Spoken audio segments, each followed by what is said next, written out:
जय माता की। जय बोले। जय भोले। जय माता की। हम यह भी देखते हैं कि अगर हम कोई तंत्र का जप लेते हैं, यस, हम मान लिए ओम नमः शिवाय को ही ले लें, तो हम ओम नमः शिवाय को अगर हम सात्विक ढंग से जपेंगे तो उसका प्रभाव हमें सात्विक प्राप्त होगा। मतलब हमें शांति मिलेगी और खुशी भी प्राप्त होगी। इसलिए सबसे बड़ी चीज़ होती है कि जब हम कोई जप को करते हैं तो जप करने के अंदाज का भी बहुत बड़ा प्रभाव पड़ता है। जैसे कि अगर हम गुस्से में बैठ के और वैसे जप करेंगे तो उसका हमें कोई भी फल नहीं प्राप्त होता है, और वही अगर हम शांति पूर्वक जप करते हैं और पूरे एकाग्रता से जब ध्यान लगता है तो उसका प्रभाव हमें बहुत ही उच्च स्तर पर प्राप्त होता है। और हम यह भी देखें, जैसे हमने कहा कि हम ओम नमः शिवाय को ही जपें, तो अगर हम ओम नमः शिवाय को एक शांति पूर्वक जपें, जैसे कि ओम नमः शिवाय, मतलब हम जो मंत्र करें छोटा लें और शांति पूर्वक एक श्वास में एक बार मंत्र का उच्चारण होना चाहिए। जैसे कि मैं देखता हूँ कि कुछ लोग क्या करते हैं, जल्दी जल्दी मंत्र जप लेते हैं। मतलब जितनी देर में हम एक मंत्र जपेंगे उतनी देर में वो 2-3 मंत्र जप कर लेते हैं। मगर हम जब तेज स्पीड से जप को करते हैं तो उसका प्रभाव हमें नहीं प्राप्त होता है, क्योंकि मंत्र की शक्ति ही उसकी ध्वनि होती है। अगर ध्वनि सही प्रकार से नहीं निकलेगी, जैसे कि हम लोग कोई चीज़ सुनते हैं, कोई सीरियल या एपिसोड देखते हैं, तो हमको जब तक उसकी ध्वनि सही ढंग से नहीं सुनाई देती है तो हमें वह चीज़ उतनी पसंद नहीं आती है। इसलिए हम कोई भी मंत्र को जपें तो सबसे पहले उसकी ध्वनि को देखें कि हम जो मंत्र का उच्चारण कर रहे हैं उसकी ध्वनि सही निकल रही कि नहीं निकल रही है। अगर ध्वनि तभी सही निकलेगी जब हमें मंत्र का पूरा अर्थ और उसको बोलने का सही तरीका आता होगा। इसलिए हम कोई भी मंत्र को जपें तो उसके जपने का एक सही विधि की जानकारी रखें, जो हमें गुरु से ही प्राप्त होती है। लेकिन हम यह भी देखते हैं कि अगर कोई बच्चा धीरे स्वर में, मतलब एक श्वास में एक मंत्र का उच्चारण करे, तो वह भी बहुत लाभदायक भी होता है और हमारे स्वास्थ्य के लिए भी वह मंत्र लाभदायक हो जाता है। हम सोचेंगे कि स्वास्थ्य के लिए वो कैसे लाभदायक हो जाता है, तो स्वास्थ्य के लिए ऐसे लाभदायक होगा कि हम जब उच्चारण किए तो दीर्घ श्वास लेके ओम, तो एक श्वास को रोक के ही हम उच्चारण करते हैं। तो जब हम श्वास को रोक के उच्चारण करते हैं तो हमारी श्वास की गति जो है वह संतुलित रहती है, यानी वह ज़्यादा तेज और धीमी नहीं होती, और एक लंबी अवधि तक हम अपने श्वास को रोक सकते हैं। मतलब ध्वनि जब निकलती है तो उसके साथ ही श्वास भी धीरे धीरे निकलती है, मगर संपूर्ण नहीं निकलती है। तो हम जितनी देर श्वास को रोक सकते हैं उतनी ही ज़्यादा देर तक हम ध्वनि का उच्चारण कर सकते हैं, तो वह ज़्यादा प्रभावी होता है।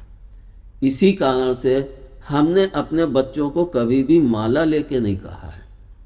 हमेशा मैं अपने बच्चों को यही कहता हूँ कि 1 घंटा बैठो या आधा घंटा बैठो, आधे घंटे से कम तो नहीं बैठना चाहिए, लेकिन माला मत लो, क्योंकि हमारा ध्यान फिर माले में होता है। हमने एक बार जब किया, गुड़िया आगे बढ़ी कि नहीं बढ़ी, भूल तो नहीं गया बीच में, तो वो संपूर्ण एकाग्रता नहीं मिलती है।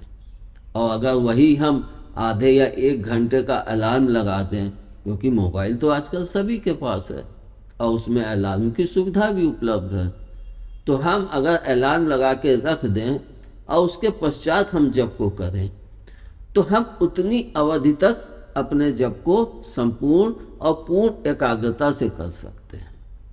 लेकिन हाँ, कुछ विशेष अवसरों में हमें मंत्र की गिनती पे भी ध्यान देना होता है।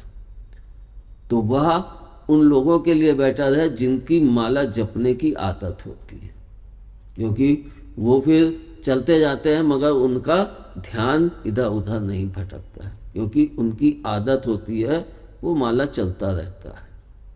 लेकिन शुरुआत में आप लोग ना लें तो ज़्यादा ही अच्छा है, बाकी आप लोगों की इच्छा के ऊपर है।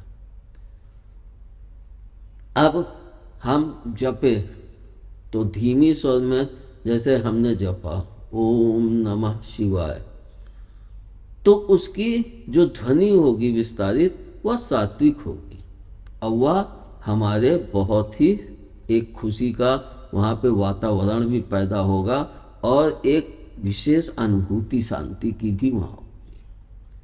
हम शिव मंदिर जाएं तो वहाँ देखें लोग आते हैं ओम नमः शिवाय ओम नमः शिवाय, कितने लोग सब भक्त लोग उस मंत्र का गुंजायमान करते हैं, जिसके कारण वहाँ पे आप बैठिए एक ठंडक शांति, कितना अच्छा कितना सुंदर वातावरण लगता है।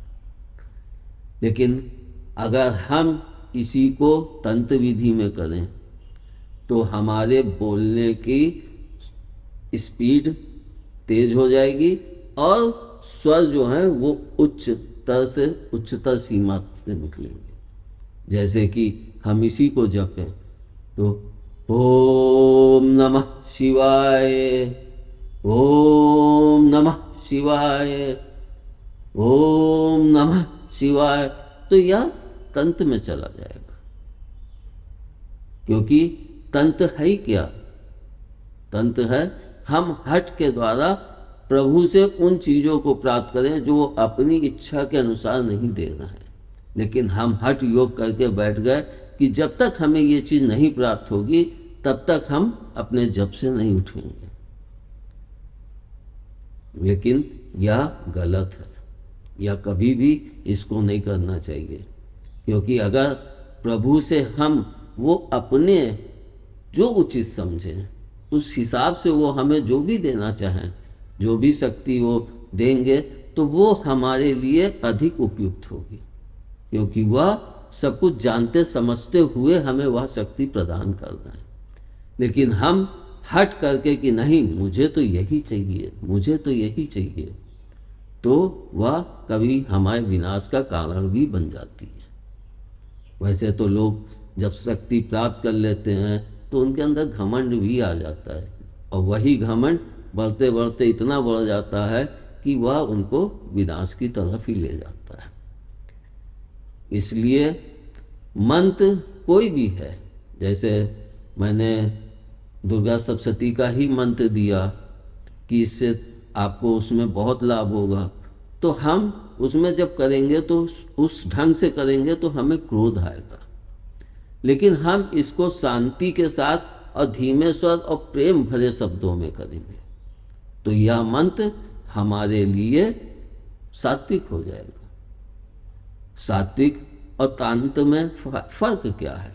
सबसे बड़ा फर्क तंत्र और सात्विक में यह है कि सात्विक में हम प्रभु या माँ के ऊपर निर्भर हो जाते हैं, अपनी आस्था को उनके ऊपर छोड़ते हैं कि जो आप समझें हमारा भला करें, जैसा आपको लगे उचित वह आप स्वयं निर्णय करके हमें उस लायक समझते हैं तो आप हमें वह चीज़ें प्रदान कीजिए।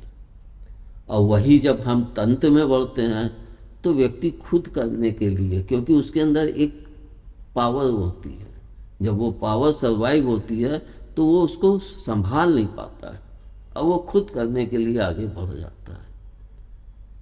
मतलब प्रत्यक्ष में नहीं, छाया में।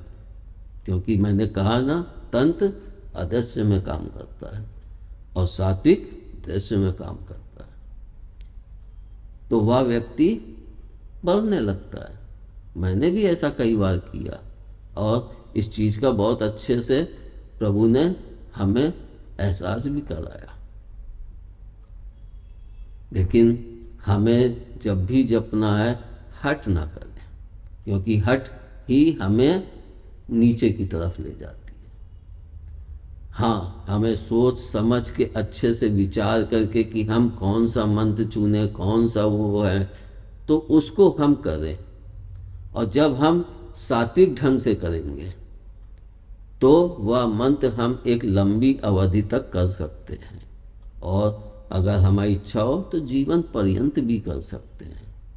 लेकिन हम तंत्र के लिए उसका प्रयोग कर रहे हैं मंत्र का, तो वह मंत्र लंबी अवधि तक नहीं चल सकता है, क्योंकि जब हमारी इच्छा पूर्ति हो जाती है तो उसके बाद हमें इच्छा नहीं होती है कि हम इसमें और आगे बढ़ें। मिलेगा भी क्या, वही शक्ति मिलेगी जिसके लिए मैं बैठा था, वो मिल गई, तो क्यों जपूं। तो व्यक्ति उस स्थान पे अपने जाप को रोक के और फिर नई चीज को प्राप्त करने के लिए दूसरे मंत्र का सहारा लेके आगे बढ़ जाता है। तो हम अगर तंत्र के भी जप करेंगे, जैसे कि हमने दुर्गा सप्तशती का जो मंत्र दिया, उसको अगर हम सात्विक ढंग से, तो भी हमें वह परम लाभकारी होगा। एक चीज मैं और भी अपने बच्चों से शुरू से कहता रहा, जैसे बहुत से बच्चे आए, मेरे घर में बच्चे हैं, छोटे हैं, वो कर नहीं सकते हैं या इनके ऊपर वो जप को नहीं कर सकते हैं, तो उसके लिए हम लोग क्या करें।